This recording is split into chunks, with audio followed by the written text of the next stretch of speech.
पशुओं को आदेश नहीं दिया जाता क्योंकि वो भाग्य के अधीन है। केवल मनुष्य शरीर को आदेश दिया गया है। किसी देवता को भी आदेश नहीं दिया गया कि आप ये करो ये ना करो, क्योंकि वो वही करेंगे जो उनके सुकृत है, उसके अनुसार बस भोग भोगेंगे। आगे कुछ नहीं कर सकते, नवीन कर्म नहीं कर सकते, न नारकी जी कर सकते हैं, न स्वर्ग के कर सकते हैं। सब अपने अपने परिणाम को केवल भोग रहे हैं। यहां परिणाम उपस्थित करने का अवसर है। आप जो चाहो अपना परिणाम कर सकते हो। आप चाहो नरक जाओ, चाहे स्वर्ग जाओ, चाहे नारायण बन जाओ, जो चाहो कर सकते हो। मनुष्य शरीर है तो ऐसा शास्त्र स्वाध्याय और पंडिताई ज्ञान किस काम का जो भगवत प्राप्ति प्रारब्ध पे छोड़ दे। तो कुछ जन हैं जो शास्त्र स्वाध्याय करके या संतों की वाणी सुनकर इस विचार में आते हैं कि मुझे क्या करना चाहिए,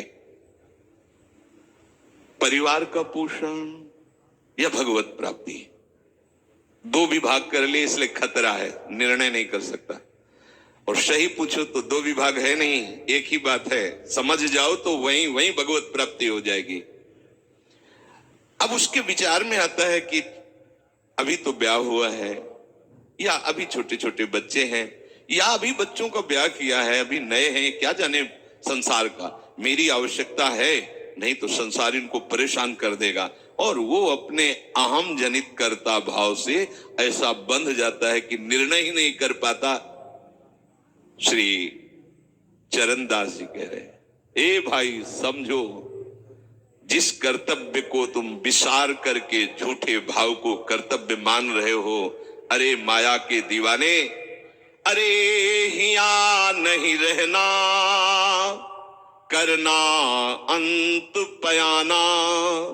यहां से जाना है, यहां से जाना है। ये भूल जाते हैं। माया की ऐसी भूल भुलैया है कि हमें शरीर में राग और शरीर संबंधियों के राग में सुख मिलने लगता है और लगता है कि मैं अविनाशी हूं।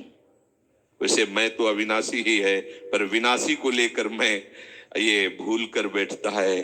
और जिसको पकड़ा है वो सब विनाशी, सब विनाशी। गो गोचर जहां लगु मन जाई, सो सब माया जानो भाई।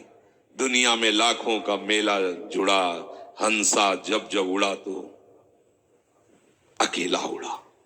समझो, ये माया की चाल है जो तुम्हें समझने नहीं दे रही। अरे भाई समझो, समझो, अरे माया के दीवानों, यहां से हमें जाना है, जाना है। कुछ साथ नहीं ले जाना है, कोई साथ नहीं जाएगा। बस तुम फंस गए हो मोह दलदल में। ये कुटुंब का मोह ऐसा मोह है कि कैसे तुम्हें बताएं।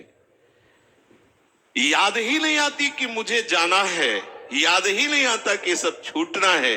ये समझ में नहीं आता कि मैं आया किस लिए। बड़ी विचित्र भूल भुलैया है।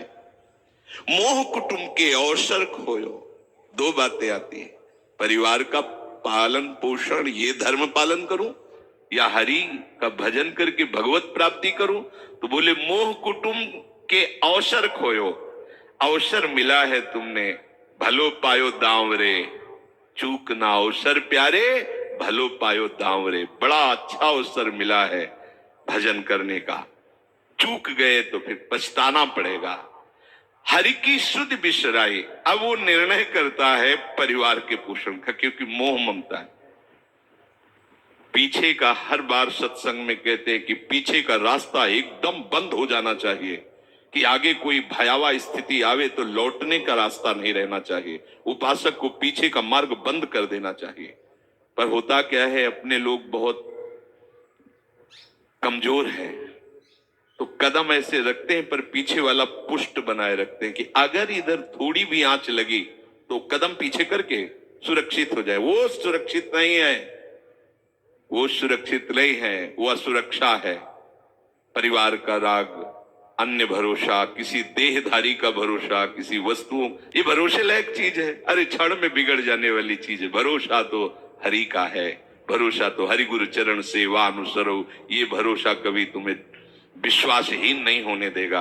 ये भरोसा कभी धोखा नहीं। साधु ते होए न कारज हानि, कभी तुम्हारा मंगल नहीं हो सकता।